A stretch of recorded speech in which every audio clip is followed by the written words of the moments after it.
आज के भारत में और पिछले भारत में बहुत फर्क था। जो मुगलों के समय का भारत था और जो आज का भारत है, में जमीन आसमान का फर्क है, परंतु फिर भी जिसके साथ डील हुई है वो चीज एक ही है।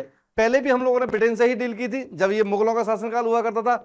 आज भी हम लोग ब्रिटेन के साथ ही डील कर रहे हैं जब देश के अंदर मोदी का शासनकाल चल रहा है। दोनों में फर्क क्या है, इसके ऊपर आज चर्चा करने को बने रही हमारे साथ। सबसे पहले भारत ने यूके के साथ एक ट्रेड डील साइन करी, जिसके चलते भारत में बहुत सारी चीजों के जो रेट है वो कम होने वाले हैं। और ये कई चीज ऐसी हैं जो आप और हम जैसे लोग डेली लाइफ के अंदर यूज कर रहे हैं।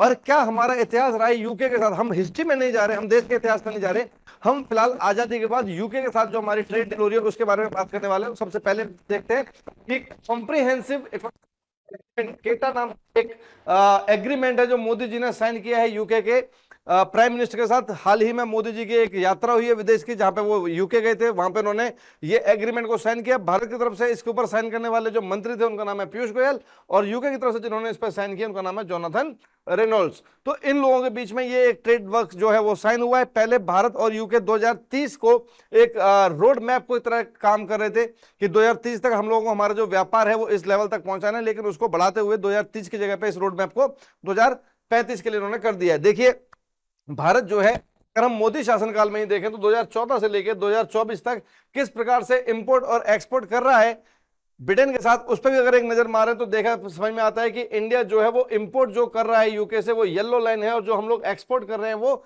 ब्लू लाइन है। तो कहीं ना कहीं हमारा एक बहुत बड़ा देश का सोर्स ऑफ इनकम इस चीज के ऊपर निर्भर करता है, आधारित है कि जो इंडिया है वो एक्सपोर्ट ज्यादा कर रहा है एज कंपेयर टू इंपोर्ट। अगर हम देखें कि रिसेंटली जो ट्रेड डील हुई है उसके अंदर क्या क्या चीजों में परिवर्तन आया, तो समझ में आएगा हमें कि हम इंडिया वाले ब्रिटेन से क्या क्या चीजें इंपोर्ट करा रहे हैं, क्या क्या ब्रिटिश जो है वो हमें एक्सपोर्ट कर रहा है। तो उसके अंदर ये सारे के सारे मेटल्स की बात हो रही है, मैकेनिकल पावर्स की बात हो रही है, बेवरेजेस की बात हो रही है, टैबाको की बात हो रही है, जनरल इंडस्ट्री मशीनरीज की बात हो रही है।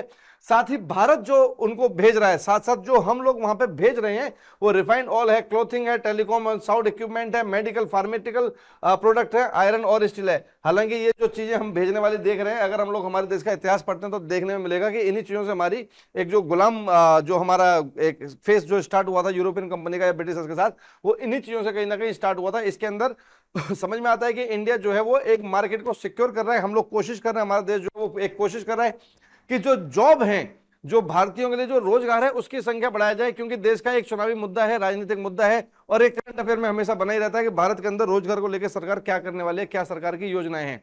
अभी कुछ ही समय के बाद बिहार में चुनाव होने वाला है, और बिहार का चुनाव भी कहीं ना कहीं अगर घूम फिर के आएगा तो रोजगार के ऊपर ही आएगा। तो जब देश की बात होगी तब भी तो कहीं ना कहीं सारी की सारी बात जो है वो रोजगार के ऊपर ही आने वाली है। और रोजगार को लेके, एयर स्पोर्ट्स को लेके और हर एक चीज को लेके गवर्नमेंट ने क्या क्या पॉलिसीज बताई हैं, और किस तरीके से हम लोगों ने काउंटर किया ब्रिटिश की पॉलिसीज को, और किस तरीके से हम लोगों ने उनके साथ ट्रेड डील करी, जिससे भारत के अंदर आने वाले बहुत सारा जो सामान है वो सस्ता होने वाला है, जैसे कि टैबाकू, सिगरेट, इसमें अल्कोहल भी है। ऐसी बहुत सारी चीजें जो अब सस्ती होने वाली हैं देश के अंदर। हालांकि इनका जो इस्तेमाल है वो करना ठीक नहीं है, लेकिन फिर भी जो अभी डील हुई है वो कुछ इसी प्रकार की बातें कर रही है। तो ट्रेड डील को लेके भारत और ब्रिटेन के बीच में और इसके एक ऐतिहासिक पृष्ठभूमि को जब हम लोग देखते हैं, इसको लेके आपका क्या सोचना है कमेंट बॉक्स में जरूर बताइएगा। Thank you so much.